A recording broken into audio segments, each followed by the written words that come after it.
धन प्राप्ति के लिए सर्वाधिक सार्थक पूजा महालक्ष्मी की मानी गई है। यह लोकमान्य विश्वास है। महालक्ष्मी को श्री की अधिष्ठात्री माना गया है। श्री का अर्थ समृद्धि और सौभाग्य है। विष्णु के साथ लक्ष्मी का पूजन विशेष कल्याण देता है। संतुलित धन और धर्म स्थापित होता है। कुबेर को धन का नियामक देव माना गया है। उनकी कृपा से संपत्ति स्थिर रहती है। गणपति विघ्नहर्ता है। कोई भी समृद्धि यात्रा उनके स्मरण से सरल होती है। सर्वोपरि लोकमान्यता यही है।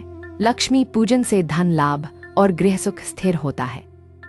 धन केवल संग्रह नहीं है, यह सदुपयोग और संतुलन की शिक्षा भी देता है। धन और धर्म का साथ आवश्यक है, तभी लक्ष्मी स्थायी रूप से निवास करती है। अनुशासन और शुचिता लक्ष्मी की प्रिय बातें हैं। आलस्य और अव्यवस्था लक्ष्मी को अप्रिय है। समृद्धि की जड़ श्रद्धा और परिश्रम है। पूजन उस ऊर्जा को दिशा देता है। लक्ष्मी पूजन के 3 आधार बताए जाते हैं। शुद्धता, श्रद्धा और सदाचार। सबसे पहले शुद्धता आती है। स्थान, मन और आचरण तीनों शुद्ध रखें। दूसरा तत्व श्रद्धा है। प्रेम और कृतज्ञता से देवी का स्मरण करें। तीसरा तत्व सदाचार है। अन्याय से अर्जित धन लक्ष्मी को अस्वीकार्य है। अब सामान्य पूजा विधि को सरल ढंग से समझें। दैनिक और विशेष अवसर दोनों जानें। प्रातः स्नान करके स्वच्छ वस्त्र धारण करें। घर का उत्तर पूर्व भाग साफ रखें। एक स्वच्छ वेदी पर लक्ष्मी की तस्वीर स्थापित करें। सामने छोटा दीप रखें। तांबे या पीतल का दीप शुभ माना जाता है। घी का दीपक अधिक मंगलकारी माना जाता है। दीप जलाकर गणेश नाम का स्मरण करें। प्रथम पूज्य विघ्नहर्ता का आह्वान करें। अब लक्ष्मी नाम का जप करें। सरल नाम जप सबसे सहज माना जाता है। आप कहें जय महालक्ष्मी नमः भाव से 3 माला जप करें।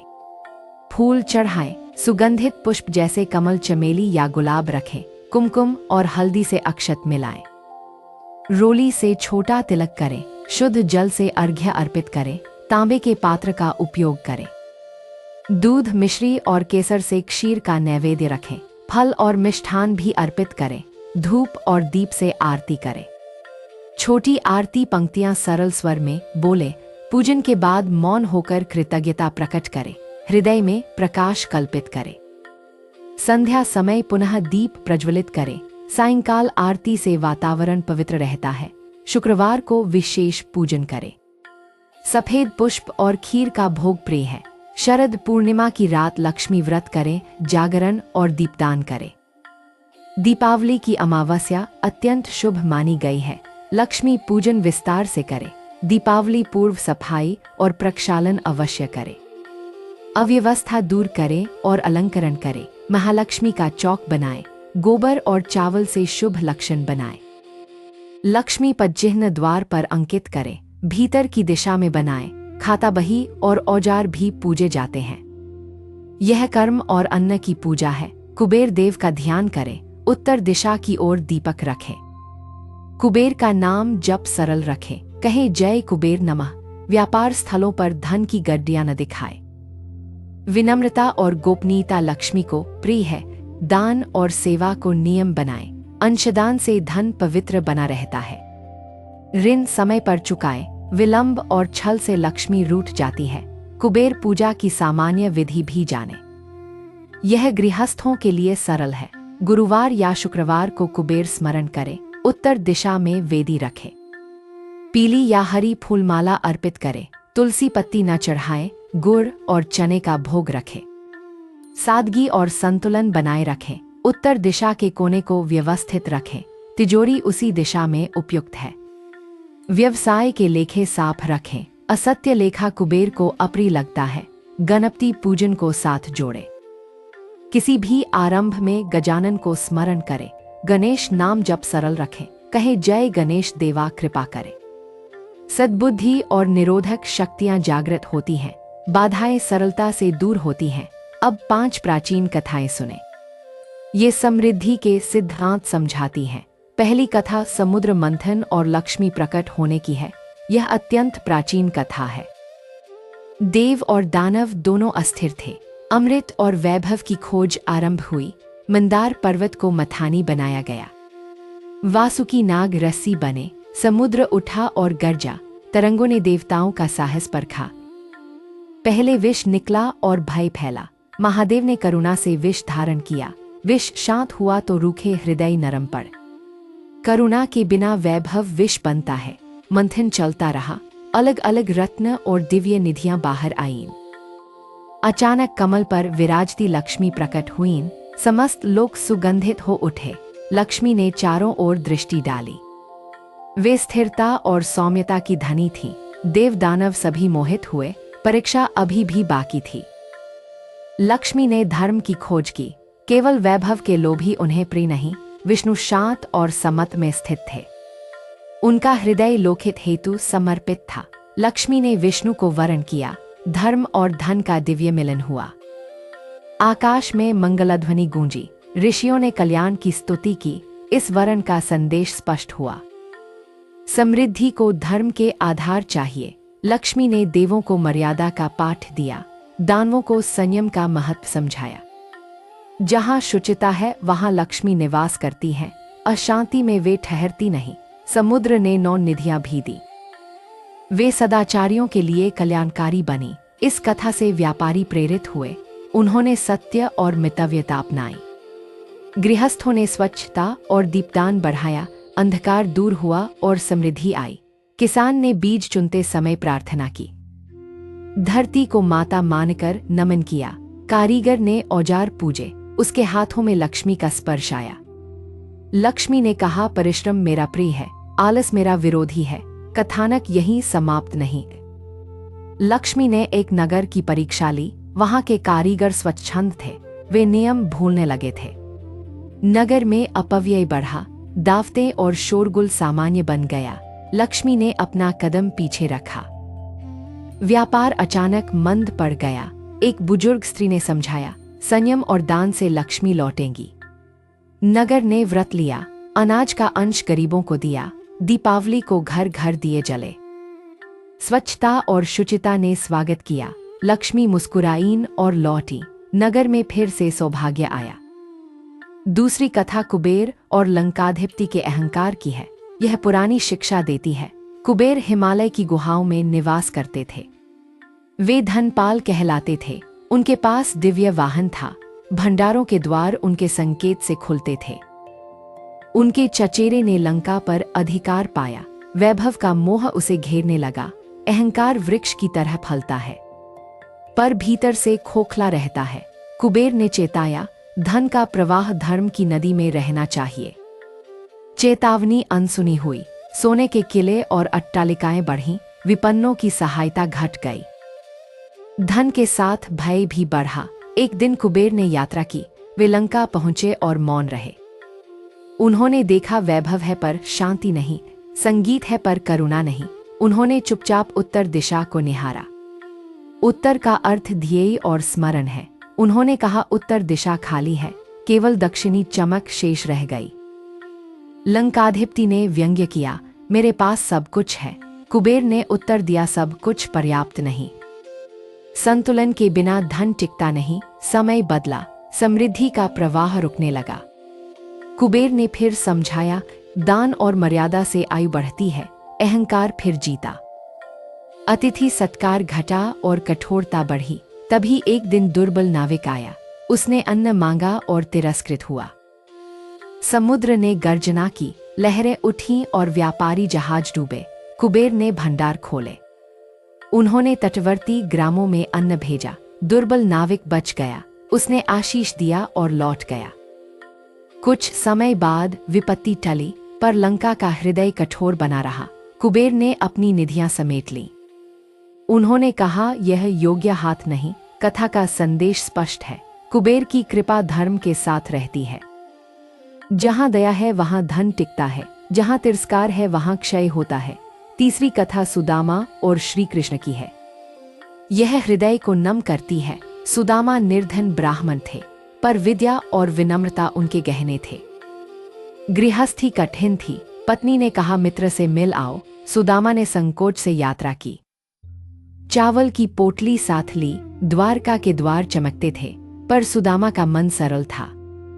कृष्ण ने दौड़कर आलिंगन किया। मित्रता का स्नेह छलक उठा। रुक्मिणी ने आदरपूर्वक स्वागत किया। चौके में सुगंध फैल गई। कृष्ण ने पोटली मांगी। सुदामा ने लज्जा से नजरें झुका ली। कृष्ण ने प्रेम से चावल खाए। प्रेम ही वहां का नैवेद्य था। सुदामा कुछ न मांग पाए। वे लौट चले और मन में प्रार्थना रही। गांव पहुंचकर वे अवाक रह गए। झोपड़ी के स्थान पर महल था। पत्नी ने आनंद से स्वागत किया। अन्न और वस्त्र पर्याप्त हो गए। सुदामा ने भगवान को धन्यवाद दिया। वे विनम्र और संयमी बने रहे। कथा बताती है, प्रेम और विनय लक्ष्मी को सहज ही बुलाते हैं। धन केवल लेने से नहीं आता, देने और कृतज्ञता से प्रवाह बनता है। चौथी कथा उज्जैनी के प्राचीन व्यापारी की है। उसका नाम माधव था। माधव का व्यवसाय ठप हो गया। ऋतु ने अनाज को प्रभावित किया। माधव की वृद्ध मां ने कहा, शरद पूर्णिमा को कोजागरी व्रत करो। माधव ने घर की धूल झाड़ी, वेदी बनाई और दीप सजाए। रात को आकाश निर्मल था। चंद्रमा की चांदनी दूधिया थी। माधव ने खीर पकाई। इलायची और केसर की सुगंध फैल गई। उन्होंने लक्ष्मी का ध्यान किया। कहा, हे मां, जो जागे उसे जगाओ। रात भर जागरण हुआ। भजन और स्मरण से मन शांत रहा। एक वृद्ध साधु द्वार पर आए। उन्होंने खीर का अंश मांगा। माधव ने आदर से खीर परोसी। साधु ने आशीर्वाद दिया। सुबह व्यापारी संघ में बुलावा आया। एक नया अवसर सामने था। दूर नगर में अनाज का अभाव था। माधव के गोदाम में अंश बचा था। माधव ने न्याय मूल्य रखा। लाभ और करुणा दोनों संतुलित किए। समय के साथ उनका व्यापार बढ़ा। विश्वास और सत्यनिष्ठा ने नाम बनाया। उन्होंने अंशदान का नियम बनाया। हर सौदे से दान का हिस्सा निकला। उज्जैनी में अनाथालय बना। गायों के लिए चरागाह विकसित हुआ। माधव के घर में सरलता बनी रही। अलंकरण से अधिक सेवा प्रिय रही। एक रात वही साधु लौटे। वे मुस्कुरा रहे थे और मौन थे। उन्होंने संकेत से आशीष दी। कहा, लक्ष्मी स्थिरता से निवास करे। माधव ने चरण स्पर्श किए। हृदय में कृतज्ञता का दीप जला। कथा सिखाती है, जागरण का अर्थ सजगता और अवसर पहचानना है। पांचवी कथा धनतेरस और राजकुमार हिमा की है। यह लोकाश्रुति प्रसिद्ध है। ज्योतिषियों ने भविष्य में संकट बताया। सर्प दोष का भय बताया। राजकुमार की पत्नी बुद्धिमती थी। उसने उपाय में दीपदान सोचा। धनतेरस की संध्या आई। महालक्ष्मी का विस्तृत पूजन किया गया। आंगन में अनगिनत दीप सजाए गए। द्वार पर दीपों का पहरा लगाया। सोने चांदी के नहीं, मिट्टी के दीप जले। उनका प्रकाश मधुर था।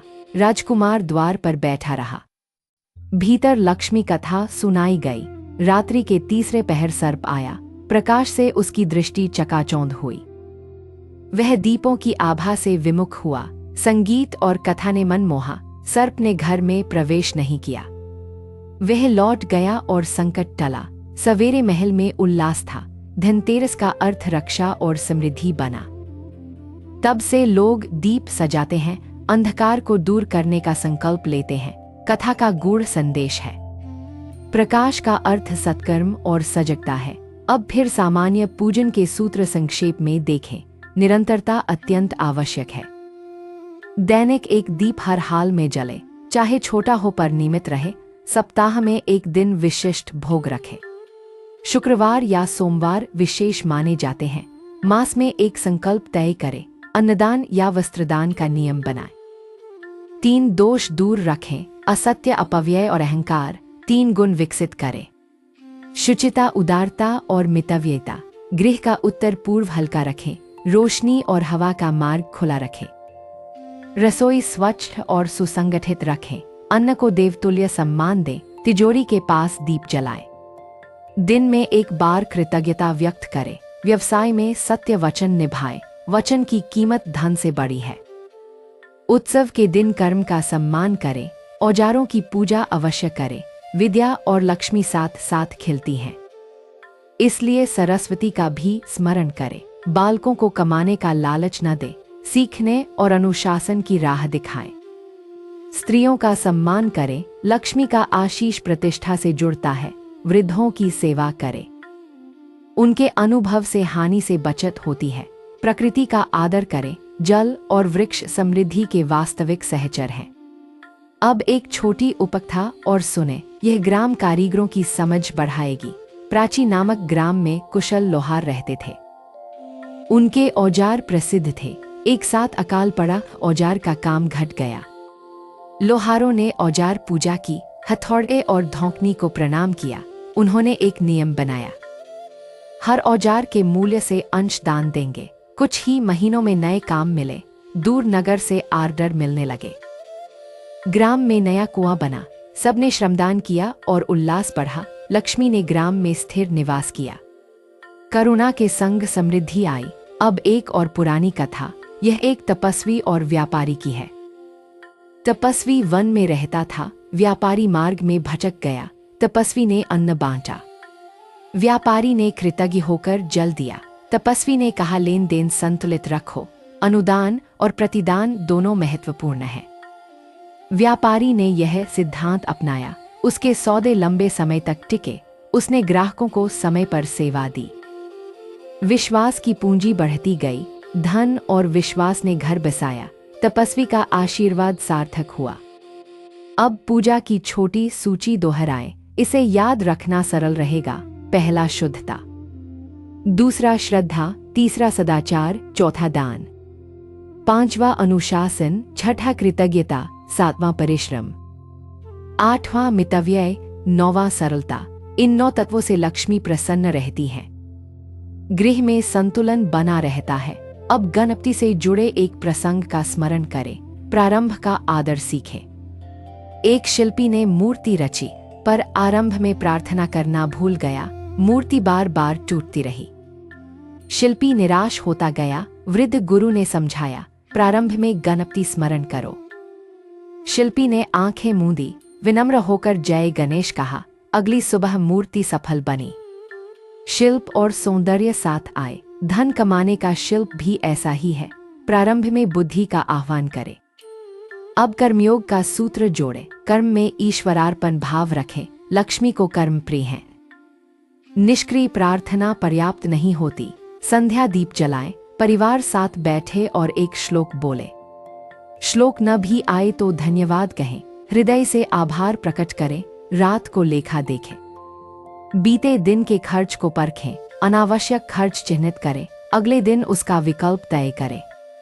यह साधना धीरे धीरे फल देती है। लक्ष्मी स्थिरता से घर बसाती है। उत्सवों में शोर कम रखें। संगीत और संतुलन बनाए रखें। आतिथ्य में बचत न करें। अतिथि देवो भव का स्मरण रखें। परंपरा में अक्षत का महत्व है। अक्षय भाव ही अक्षत कहलाता है। अक्षय भाव का अर्थ है निरंतरता। छोटे कदम रोज उठाएं। दृढ़ संकल्प रखें। दिखावा न करें और आत्मनिरीक्षण करें। लक्ष्मी और अलक्ष्मी के भेद समझें। शांति और अशांति का अंतर जानें। जहां कलह है वहां अलक्ष्मी टिकती है। जहां सद्भाव है वहां लक्ष्मी रहती है। वाणी को मधुर रखें। कटु वचन से अवसर दूर होते हैं। वस्त्र स्वच्छ रखें। रंग संयमित और प्रसन्नता जगाने वाले चुनें। प्रभात में सूर्य को नमस्कार करें। प्रकाश का स्वागत समृद्धि को आमंत्रित करता है। प्रति सप्ताह एक वृक्ष लगाएं। प्रकृति सेवा से लक्ष्मी प्रसन्न होती है। नदी तालाब साफ रखें। जल की पवित्रता से रोग घटते हैं। रोग घटे तो खर्च घटे। स्वास्थ्य भी वास्तविक संपत्ति है। बेटियों का सम्मान करें। वे घर की लक्ष्मी कहलाती हैं। स्त्रियों की शिक्षा में निवेश करें। घर, समाज और व्यवसाय समृद्ध होता है। अब उपसंहार में सार कहें। महालक्ष्मी का पूजन सर्वोत्तम उपाय है। विष्णु, गणेश और कुबेर का संग स्मरण करें। यह त्रियुगम समाधान माना गया। सामान्य पूजा में शुद्धता और नियमितता रखें। भावनापूर्ण आरती करें। दान और सेवा को जीवन का हिस्सा बनाएं। ग्रह दोष स्वतः शांत होते हैं। पुरानी कथाएं दिशा दिखाती हैं। समृद्धि का अर्थ संतुलित जीवन है। धन आए और कल्याण हो, ऐसा संकल्प लेकर पूजन करें। प्रार्थना के अंत में शांति मांगे। घर, परिवार और समाज के लिए लक्ष्मी का वरण धर्म के साथ करें। यही सतत समृद्धि का मार्ग है। आज से एक दीप अवश्य जलाएं। एक अंशदान अवश्य आरंभ करें। धीरे धीरे परिवर्तन दिखेगा। लक्ष्मी का सुखद स्पर्श अनुभव होगा। कभी हताश न हो। सत्कर्म और श्रद्धा अंततः फल देते हैं। धैर्य को अपना साथी बनाए। आत्मसंयम को अपना आभूषण बनाए। संगत का ध्यान रखे। सात संग से सद्बुद्धि पुष्ट होती है। बुरी संगत से दूर रहें। अधर्म से प्राप्त धन टिकता नहीं। सकारात्मक कथन बोले, मैं समर्थ हूं और कर सकता हूं। समय पर विश्राम करें। थकान से निर्णय क्षमता घटती है। सुबह का समय साधना के लिए रखें। दिन की दिशा अनुकूल बनती है। संध्या परिवार के साथ बैठें। दिन के अनुभव साझा करें। बच्चों को बचत की आदत सिखाएं। छोटा गुल्लक प्रेरणा देता है। आवश्यकता और चाहत में भेद सिखाएं। निर्णय स्पष्ट होते हैं। ऋतु के अनुसार खरीदारी करें। उतावलापन हानि पहुंचाता है। स्थानीय कारीगरों का समर्थन करें। समृद्धि का चक्र स्थानीय बनता है। ग्राहक का सम्मान करें। उसकी संतुष्टि दीर्घकालीन लाभ देती है। उत्पाद और सेवा में ईमानदारी रखें। ब्रांड का सच्चा मूल्य विश्वास है। विनम्र भाषा अपनाएं। क्रोध से सौदा टूट जाता है। संकट में संयम रखें। घबराहट गलत निर्णय करवाती है। संकल्प लिखें और दोहराएं। मन एकाग्र रहता है। ध्यान के कुछ मिनट जोड़ें। मानसिक शांति से अवसर दिखते हैं। कृतज्ञता सूची बनाए रखें। रोज 3 आभार याद करें। जन्म दिवस और वार्षिक दिवस पर दान करें। स्मृति पवित्र बनती है। घर के बड़े निर्णय से पहले पूजा करें। मन स्थिर होकर निर्णय लें। पड़ोसी से मित्रता रखें। संकट में पहला सहारा पड़ोसी होता है। कार्यस्थल पर पौधा रखें। हरियाली से मन शांत रहता है। सफाई कर्मचारियों का आदर करें। उनके श्रम से समृद्धि का आधार बनता है। त्योहार पर कर्मियों को उपहार दें। संबंधों में ऊष्मा बनी रहती है। मितव्ययिता को कंजूसी न समझें। यह बुद्धिमानी और संतुलन है। आनंद साझा करें। अकेला आनंद जल्दी फीका पड़ता है। अंत में यही निवेदन है। लक्ष्मी का मार्ग धर्म और दया है। धन आए तो अहंकार न आए। विनम्रता से सबका कल्याण करें। यही समृद्धि की दीर्घकालीन साधना है। यही पूजा का सार है।